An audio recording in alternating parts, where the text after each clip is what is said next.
खुलुमबाय बे समाव दङ बडलेण्ड इंखं टेलिभिजन स्टुडिअ आं खोमथागोरा गयारि दिनैनि गाहाय रादाबफोराव दङ गिबि मन्थ्रि डक्टर हिमन्त बिश्व शर्मानि हेंथायै दिसपुर थानायाव एजाहार प्रमद बर' आरो इउपिपिएलनि हेंथायै बाथ्रा बुंना इएम मासि गोमाजाबाय रेवरेवा नार्जिनारिया बरपेटायाव पुलिस एनकाउन्टार सासे डाकाइत आरो सासे पुलिस कनस्टेबल जखम नगाव ना फालांगिरि सन्थाया आसामबासिनि साखाथियाव निमाहा बिबाय तेलेंगानायाव खामानि मावहैनाय कसुगावनि सासे लाइमोनखौ बुथारनानै गावनो गाव थैनायनि महर होनो नाजादों। दानिया फैदिनि आबुं रादाबाव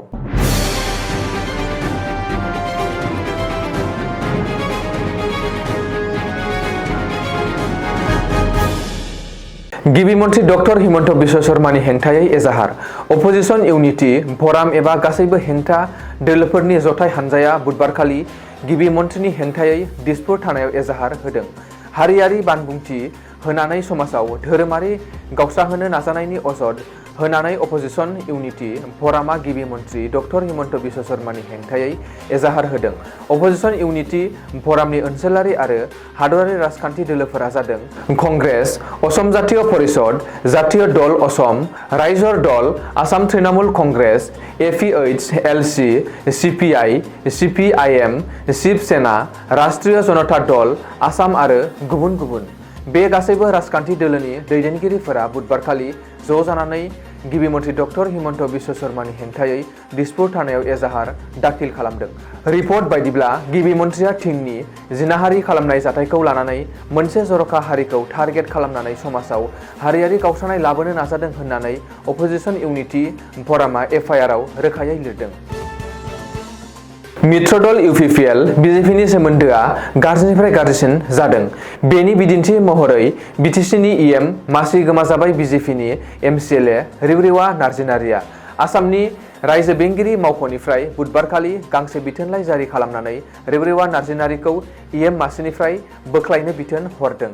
मिथिनो हानाय बायदिब्ला बिटिसिनि सीएम आरो इउपिपिएलनि आफादगिरि प्रमद बर'नि थांखि हरनाय बायदियैनो राजभवनाव थानाय रायजो बेंगिरिनि कमिसनार आरो सेक्रेटारि मीनाक्षी सुन्दरामा रेवरेवा नार्जिनारिखौ इएम मासिनिफ्राय बोख्लायनो बिटिसिनि प्रिन्सिपाल सेक्रेटारिखौ बिथोन हरदों। मख'नो गोनांदि रेवरेवा नार्जिनारिया बिटिसिनि दारिमिन आरो फालांगि एबा इन्डास्ट्रि एन्ड कमार्स लिगेल मेट्रलजि बिफाननि इएम महरै बिबान रुजुनगासिनो दंमोन। नाथाय रेवरेवा नार्जिनारिया इएम जानानैबो बिटिसिनि चिफ प्रमद बर' आरो इउपिपिएल दोलोनि हेंथायै गुबुन गुबुन मेलफोराव माखासे अजदफोर होबोदोंमोन। बेनिनो फिथाइ महरै रेवरेवा नार्जिनारिया इएम मासिखौ खोमाना लानांबाय होननानै माखासे थाखोआव सावरायजादों। बेखौबो मख'नो गोनांदि क'क्राझार जिल्लानि सेरफांगुरियाव बिजेपिनि मोनसे जगदान हाबाफारियाव रेवरेवा नार्जिनारिया प्रमद बर'खौ गोख्रों रावजों सावरायनानै प्रमद बर'आ जेबो खामानि गैया होननानै बुंदोंमोन। बेजों लोगोसे प्रमद बर'आ गावबो जेबो खामानि मावा आरो इएमफोरखौबो खामानि मावहोआ होननानै बुंदोंमोन। नोजोर होनो गोनांदि बिटिसिआव बिजेपिआ इउपिपिएलजों जथायै सोरखार खुंगासिनो। थांनाय लकसभा बिसायख'थियावबो क'क्राझार लकसभा मासिखौ इउपिपिएलनो हगारनानै होदोंमोन बिजेपिआ। बावैनो जानो गोनां उपेरा बिसायख'थियावबो सिडली बिधानसभा बियाबखौ बिजेपिआ मित्र दल इउपिपिएलनो हगारनाय बाथ्राखौ फोसावदों। नाथाय फैबाय थानाय बिटिसि काउन्सिल बिसायख'थियाव बिजेपिआ हारसिङै बादायनायनि बाथ्रा बुंदों। बेनि उनावनो बडलेण्डआव इउपिपिएल आरो बिजेपिनि दैदेनगिरिफोरनि गेजेराव फाराग नुजादों आरो गावस्रालायनाया जादों। गुबुन फारसे बर' हारिनि सार्थआव बर'नि माखासे माहारियारि आफादफोरा बिपिएफ आरो इउपिपिएल ज' जानानै बिटिसि बिसायख'थियाव बाहागो लानांगौ होननानैबो खावलायदों। रायजोआव फिन पुलिस इनकाउन्टार बे खेबाव बरपेटायाव पुलिसनि इनकाउन्टार। रिपर्ट बायदिब्ला बरपेटा पुलिसनि गुलियाव मगरब आली मुंनि सासे डाकाइतनि गोब्राब जखम जादों।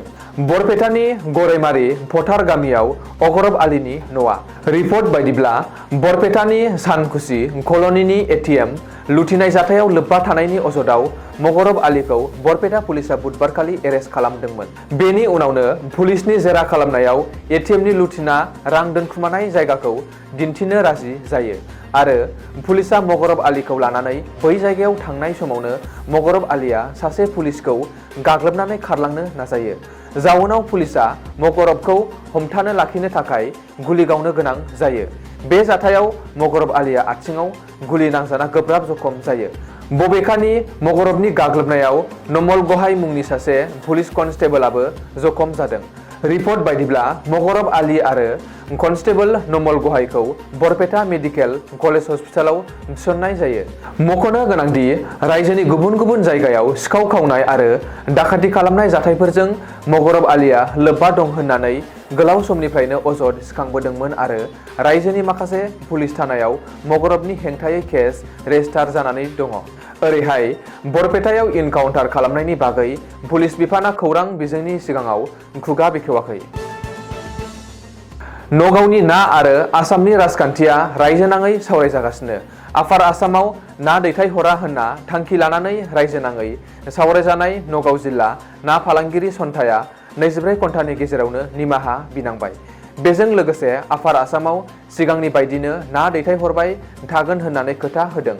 मख'नो गोनांदि आफार आसामाव ना दैथायहरा होननानै हुमखि होनाय नगावनि सानै ना आबादारि इब्राहिम खलिल उल्लाह आरो जाहिरुल इस्लामआ बुधबारखालि आसाम बासनि खाथियाव निमाहा बिबाय। रिपर्ट बायदिब्ला नगावनि खौरांगिरिनि थुनज्लायनायाव आफार आसामाव ना दैथायहरा होननानै ना आबादारिया हुमखि होदोंमोन। आफार आसामाव ना दैथायहरा होनना हुमखि होनाय जाहिरुल इस्लामआ खौरांगिरिनि सिगाङाव बुंनाय बादिब्ला जनै ग्राब्बानि मुंनि जायगानि सासे खौरांगिरिनि थाखाय बेबायदि बाथ्रा बुंनो गोनां जादोंमोन। राब्बानिजों लोगोसे मोनसे पर्टेलनि गुबुन सासे खौरांगिरिबो दंफायोमोन, नाथाय बै सासे खौरांगिरिखौ सिनायथि होआखै जाहिरुला। बे जाथायनि हेंथायै नगावआव केस रेजिस्टार खालामबाय। मख'नो गोनांदि थिं जिनाहारि जाथायनि उनाव बिर लासित सेनाजों लोगोसे गुबुन गुबुन हिन्दु आफादफोरा आफार आसामाव मिया हाथाव अभियान खालामनायनि हेंथायै नगाव जिल्ला ना फालांगिरि सान्थाया आफार आसामाव ना दैथायहरा होननानै हुमखि होदोंमोन। बे हुमखि होनाया बिधान सभायावबो सावरायजादों आरो गोख्रों दान्थे बिदान्थे जाहोदों। तेलेंगानानि पाठानसु जिल्लायाव खामानि मावहैनाय क'क्राझार जिल्ला कसुगाव थाना बेन्दोंनि अलंबार ब्रह्मखौ सोरबा सिनाय मोनै सुबुङा बुथारखोमानानै गावखौनो फोथैनानै लानायनि महर होनो नाजादों होननानै नखरनिया फोरमायदों। नखराव बिसि आरो सासे गथ'नि बिफा अलंबार ब्रह्मआ तेलेंगानानि मोनसे कम्पानियाव खामानि मावहैदोंमोन आरो अखाफोर दानब्रैनिफ्रायनो बेथनबो मोनाखैमोन होननानै खौरांगिरिनि सिगाङाव फोरमायथिदों।